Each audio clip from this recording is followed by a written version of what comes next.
Anda telah mengunduh podcast yang dipaparkan oleh Pendeta Dr. Erastus Sabdono ini dari truth.id/voice. Selamat mendengarkan podcast ini.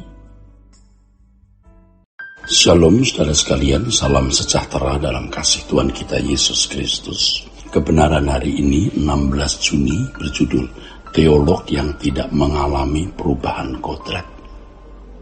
Saudaraku sekalian, para teolog dan pemimpin gereja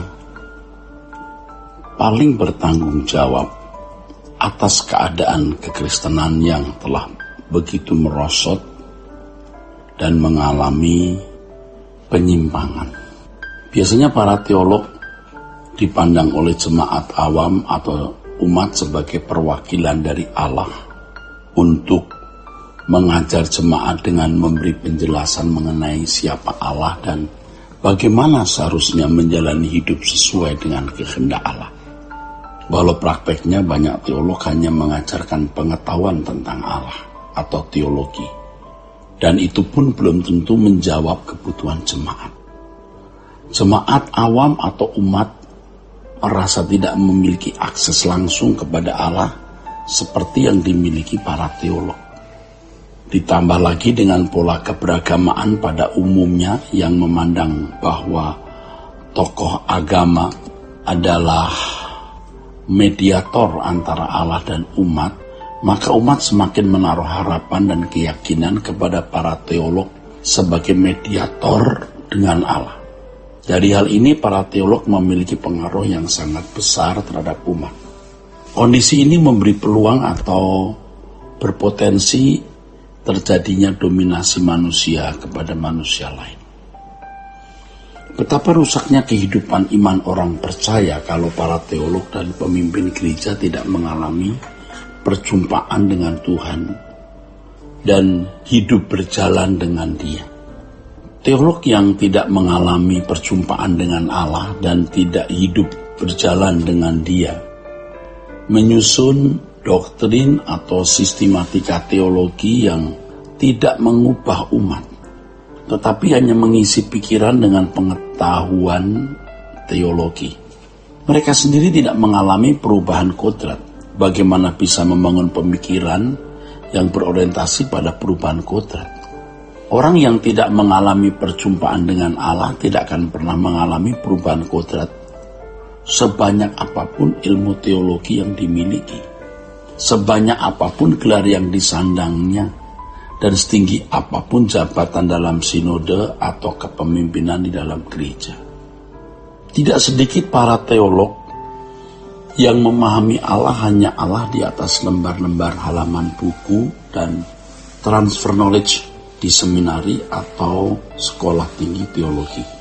Mereka tidak memahami Allah dari perjumpaan langsung dan kehidupan konkret hidup berjalan dengan Allah. Ironinya hampir semua mereka berpikir bahwa dengan pengetahuan teologi yang banyak, gelar akademis di lingkungan teologi dan pengalaman dalam kegiatan rohani baik di seminari maupun di gereja, maka mereka merasa sudah mengenal Allah lebih lengkap.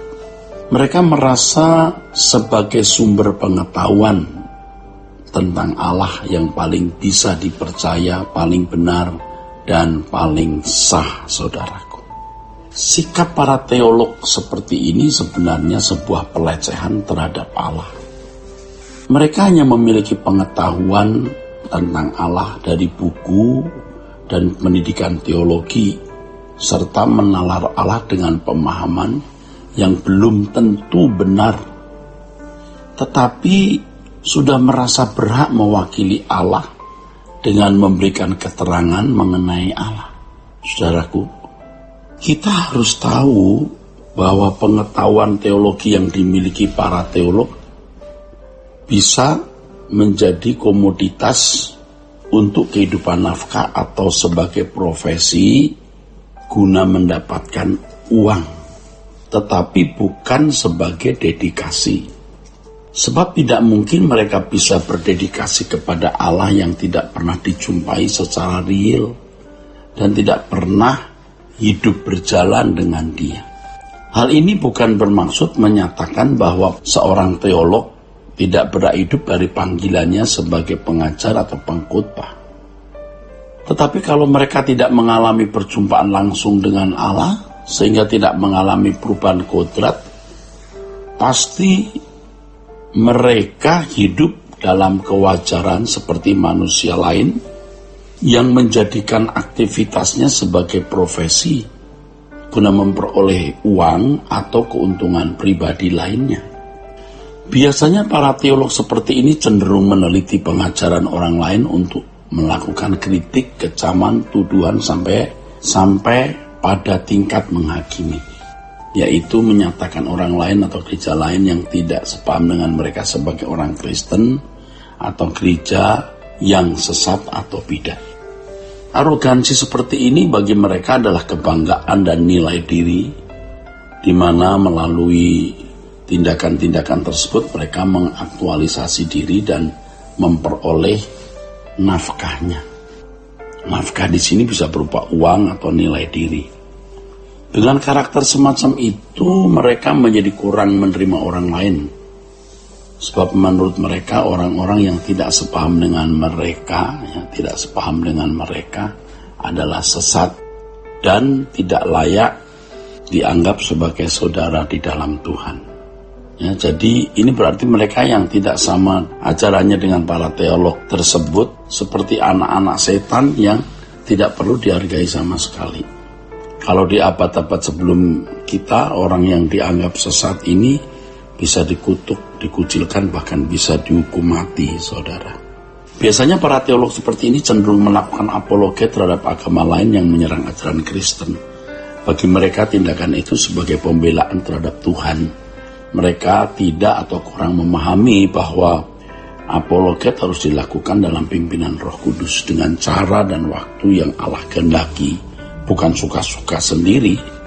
Lebih dari apologet, orang percaya harus menjadi saksi, yaitu membuktikan bahwa Yesus adalah anak Allah dan semua yang diajarkan Alkitab adalah kebenaran melalui perbuatan nyata yang keagungannya melampaui kehidupan moral agama dan tokoh-tokohnya.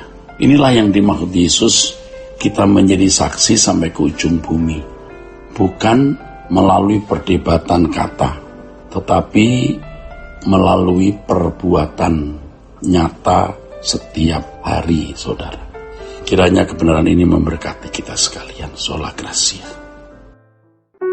Untuk berlangganan renungan harian dalam bentuk cetak, silakan hubungi Truth Literatur di nomor telepon 0878 7870 7000.